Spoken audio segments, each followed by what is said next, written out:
Merci d'être là. Je suis toujours étonnée quand un film est ancien, et c'est le cas. Antoine Hulot a été fait en 1985, quelque chose comme ça, donc il doit avoir un certain nombre d'années. Et on a un petit peu peur, vous savez, puisque les films sortent, comme on dit, les films sortent, alors le mercredi, il reste 2, 3, 4, 5, 10 semaines, et puis ils disparaissent, beaucoup de films disparaissent. Alors il y a des fois des passages à la télévision, il y a eu cette invention qui s'est appelée VHS, qui s'est transformée en DVD, ça veut dire qu'il y a encore la possibilité de revoir les anciens films. Alors du coup, encore plus je m'étonne que vous veniez les voir en salle, et vous avez raison, parce que c'est quand même, ça a été fait pour une salle de cinéma. Bon, ici j'ai déjà vérifié, c'est une bonne projection, un bon son, des bons fauteuils, donc ce sont des conditions pour voir un film. Je voudrais juste poser une question, j'ai oublié cet après-midi. Est-ce qu'il y en a qui l'ont déjà vu, Antoine Hulot? Oui, mais pas tant que ça. Alors, c'est assez merveilleux de penser que les autres vont le découvrir. Alors, j'ai fait, non pas une enquête de journaliste, mais une préparation de scénario en rôdant beaucoup dans le sud. J'ai choisi le Gard, qui est un peu austère, comme ça. Et j'ai rôdé par là. Et j'ai toute la vallée du Rhône, j'ai rôdé. Et j'ai pris en stop des garçons et des filles. Parce que c'est la seule façon vraiment d'écouter ce qu'ils disaient. Et j'ai été très frappée par les filles que j'ai pris en stop. Comment elles étaient, comment une fois je me suis dit on va s'arrêter, on va rentrer dans un restaurant, que les gens du restaurant ont dit on la veut pas parce qu'elle était trop sale. Je me suis intéressée à ce problème de la saleté, justement, comment elle est vécue.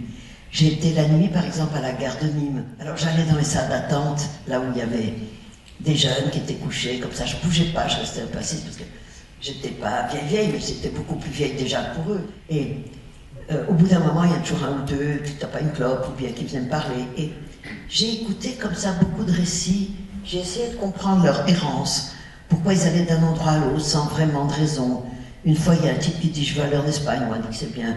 Un autre qui me dit « j'étais là, mais il y a un copain qui m'a fauché mon blouson, il est à Lyon, je vais aller le rechercher ». Donc, des raisons un peu bizarres d'errer comme ça. Et puis les filles surtout m'ont épatée parce qu'elles m'expliquaient comment elles faisaient, comment elles survivaient. Et donc, j'ai tout d'un coup écrit ce sujet, c'est Antoine Hulot, qui est complètement écrit, c'est pas du tout un documentaire. Même les gens qui font des témoignages, c'est des témoignages écrits. Parce que je voulais, comme tous les inconnus et tous les vagabonds, qu'elle soit définie par ceux qui la regardent passer. Et donc, j'écoutais leurs opinions et je me rendais compte, comme les gens sont xénophobes, quand quelqu'un est étranger, arrive de dehors, une traîne sur la route, une fille comme ça, et ils en pensent du mal plutôt. Alors j'ai essayé de rassembler tous ces témoignages, qui sont écrits bien sûr, hein, mais qui ont été joués par des vrais gens. Parce que j'avais besoin d'avoir cette texture documentaire et ils sont très crédibles, ceux qui parlent. Mais évidemment, je leur ai fait dire des choses que, ou quelquefois ils avaient dit eux-mêmes, ou j'avais entendu dire. Et j'ai eu la chance que Sandrine Bonnel, qui avait 17 ans et demi, fasse le film. Elle avait été révélée par Maurice Pialat pour À nos amours, elle avait 15 ans et demi, puis après elle avait un peu traîné, enfin elle a fait un ou deux petits trucs, et puis je lui ai proposé ça et je me suis allée vue avec son père, puisqu'elle était mineure. Et j'ai dit à son père, dans les films précédents, elle a été très déshabillée, là, son problème va être au contraire de s'habiller, de se couvrir, parce qu'elle aura froid tout le temps. Et ils avaient ri un peu, parce que, effectivement, c'est parce qu'on habite d'habitude, on ne demande pas aux belles filles de se mettre de plus en plus de duvet sur le dos. Et elle a été extraordinaire, parce que elle était quand même, à cet âge-là, révoltée, dans un milieu très difficile, dans des conditions de vie autour d'elle très difficiles. Et elle avait cette espèce de rage personnelle, si j'ose dire, qui s'inscrivait parfaitement bien dans le personnage que je lui avais écrit.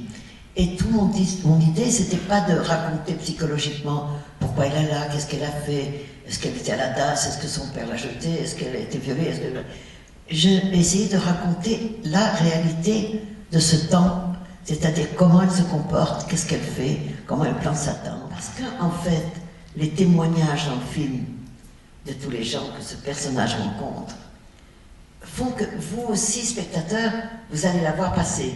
Et vous aussi, sans vous exprimer en public, vous allez avoir une opinion.